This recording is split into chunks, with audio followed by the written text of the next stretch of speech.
बिस्मिल्लाहिर्रहमानिर्रहीम। अस्सलाम वालेकुम नाज़रीन, मैं हूं साकिब बशीर। दो मुकदमात से मुतल्लिक बात करेंगे, बड़े इंपॉर्टेंट मुकदमात हैं। एक तो बड़ी तफसील से बात करेंगे, एक मुख्तसरन आपको अहवाल बताऊंगा।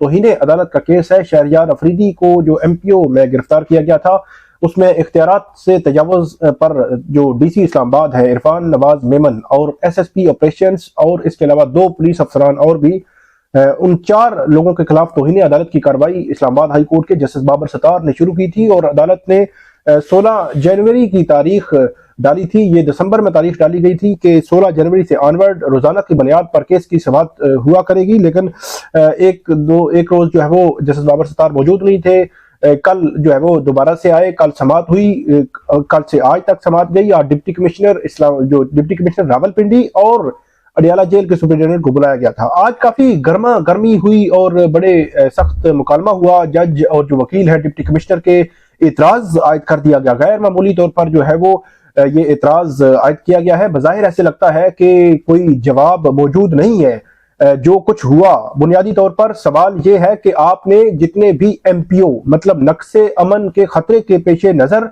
जो शहरियों को हिरासत में रखने के जो अहकामात आपने जारी किए, उनकी कानूनी हैसियत क्या है? वो क्या इख्तियारात से तजावुज तो नहीं है? ये वो सवाल है जिस सवाल का जवाब अदालत डिप्टी कमिश्नर समेत दीगर पुलिस अफसरान से मांग रही है। और यही ट्रायल है, यही तौहीन अदालत का केस है। तो इस में आज इतराज भी आया, सख्त मुकालमा भी हुआ और बड़ी अहम नोयत की समाअत भी हुई। इस सारी समाअत का अहवाल आपके सामने रखते हैं। और इसके अलावा दूसरी बात मैं आपको बताऊंगा कि 2 केसेस हैं इमरान खान के, 190 मिलियन पाउंड केस और तोशा खाना नैब केस। इसमें एक तो जमानत की दरखास्तें दायर हुई हैं और दूसरा उनके खिलाफ ट्रायल रोकने की जो दरखास्तें हैं उन पर आज जो है वो समाअत होनी है। इन दोनों मामलों पे बात करेंगे। पहले मामले पर तफसील से मैं आपको बताऊंगा कि आज की समाअत में हुआ क्या है। ये समाअत जो है वो कल तक मुलतवी हुई है और जस्टिस बाबर सत्तार बज़ाहिर जो है वो इस मामले में एक तय कर चुके हैं कि इस मामले को हर सूरत में एक लॉजिकल एंड तक पहुंचाया जाएगा। आज क्या हुआ है? आज की समाअत के दौरान डिप्टी कमिश्नर रावलपिंडी और सुपरिटेंडेंट अडियाला जेल असद बड़ाइच वो अदालत के सामने पेश हुए। अदालत ने डिप्टी कमिश्नर से इस्तफसार किया कि मेरे हुक्म पर अमल दरामद क्यों नहीं किया गया। हुक्म यह था कि जो डिप्टी कमिश्नर रावलपिंडी के जो रिकॉर्ड कीपर हैं वो रिकॉर्ड अदालत के सामने पेश करेंगे। और अडियाला जेल के सुपरिटेंडेंट को भी ये हुक्म था कि वो अडियाला जेल का जो रिकॉर्ड है वो रिकॉर्ड कीपर को हुक्म था कि वो रिकॉर्ड पेश करेंगे। फिर अदालत ने कल दोनों डिप्टी कमिश्नर रावलपिंडी के रिकॉर्ड कीपर और अडियाला जेल के रिकॉर्ड कीपर दोनों के नाकाबिले जमानत वारंट जारी किए थे। डिप्टी कमिश्नर ने कहा कि रिकॉर्ड कीपर छुट्टी पर था इसलिए ताखीर हुई। ये बड़ा अजीब और मुज़िका खेज किस्म का जवाब है। मेरा ख्याल है कि ये अदालत के साथ खेलने के मुताबिक है, इसलिए कि रिकॉर्ड कीपर छुट्टी पे थे, मतलब 6 महीने की छुट्टी पे चले गए थे। 1 महीने बाद तो ये केस लगा है, तो ये एक बड़ा ही गैर मामूली जवाब था। उसके बाद अदालत ने कहा कि तो आप खुद रिकॉर्ड दे आते, मतलब आप किसी और को कह देते कि रिकॉर्ड देते आप, मतलब वो छुट्टी पे था तो अब सिस्टम सारा रुक जाएगा। तो हाई कोर्ट ने हुक्म दिया था आप खुद दे आते। जस्टिस बाबर सत्तार ने कहा, जस्टिस बाबर सत्तार ने यह भी कहा कि ये कैसे हो सकता है कि हाई कोर्ट ऑर्डर करे और उस पर आप अमल दरामद ना हो।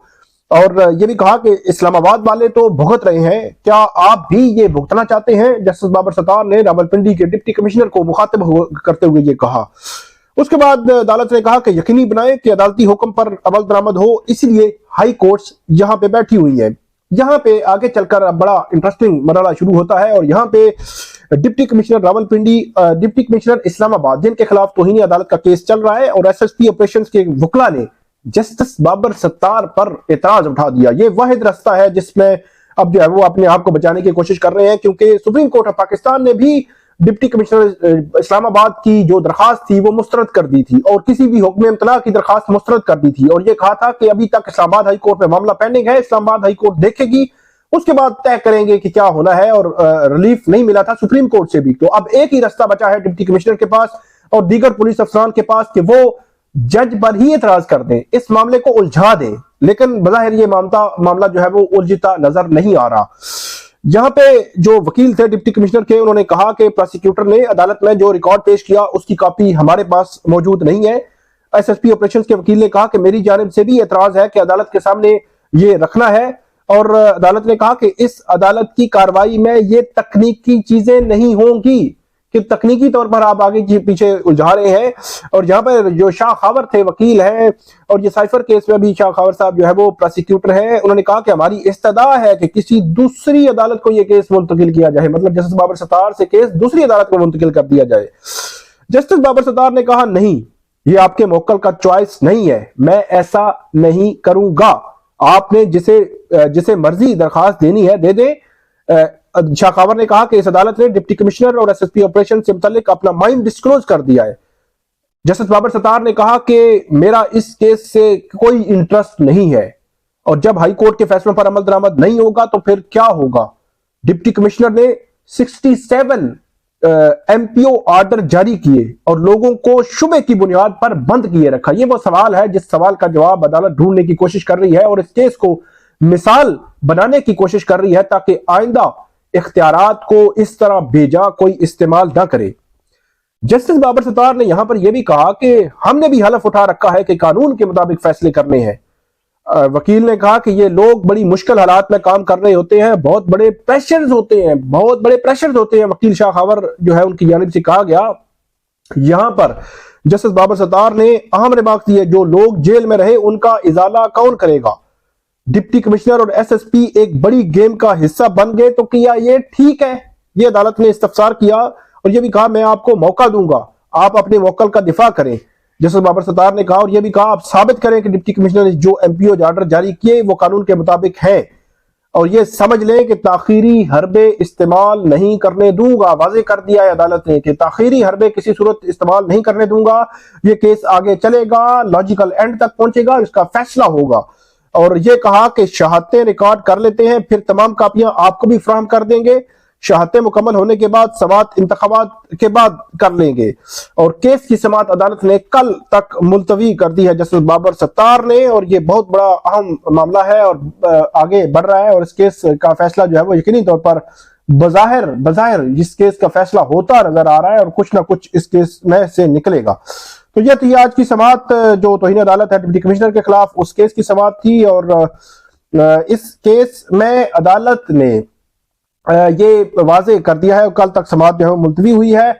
और इसमें एक और चीज जो ये केस तो हो गया कल तक मुलतवी हुआ, दूसरा केस है 190 मिलियन पाउंड केस और तोशाखाना नैब केस। इस दोनों केसेस में इमरान खान ने जमानत की दरखास्तें दायर की हैं। इससे कबल एहतसाब अदालत ने इमरान खान की जमानत की दरखास्तें खारिज कर दी थी, और अब इस्लामाबाद हाई कोर्ट से उन्होंने रिव्यू किया है। एक तो उन दरखास्तों पर समाअत तो है 24 जनवरी को होने का इम्कान है। दूसरी दरखास्त उनकी ये है कि 190 मिलियन पाउंड केस और तोशाखाना नैब केसेस में ट्रायल को रोका जाए। ट्रायल को रोकने की दरखास्तों पर आज चीफ जस्टिस आमिर फारूक और जस्टिस तारिक महमूद जहांगीरी समाअत करेंगे, और आज उससे बड़ा ब्रेक थ्रू आने का भी इम्कान है, क्योंकि जो जवाब जमा करवाया गया है उसमें जेल ट्रायल कराने के हवाले से प्रोसेस को मुकम्मल नहीं किया गया, जिसको तय किया इस्लामाबाद हाई कोर्ट के डिवीजन बेंच ने साइफर केस में।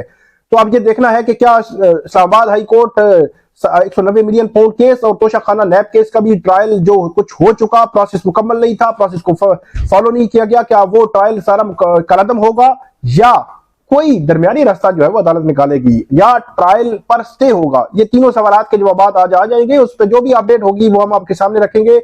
तोशाखाना नैब केस और 190 मिलियन पाउंड केस में जमानत की दरखास्तों पर जो पेशरफ्त होगी वो भी आपके सामने रखेंगे। और आप हमें इस वीडियो पे फीडबैक जरूर दीजिएगा। अल्लाह हाफिज।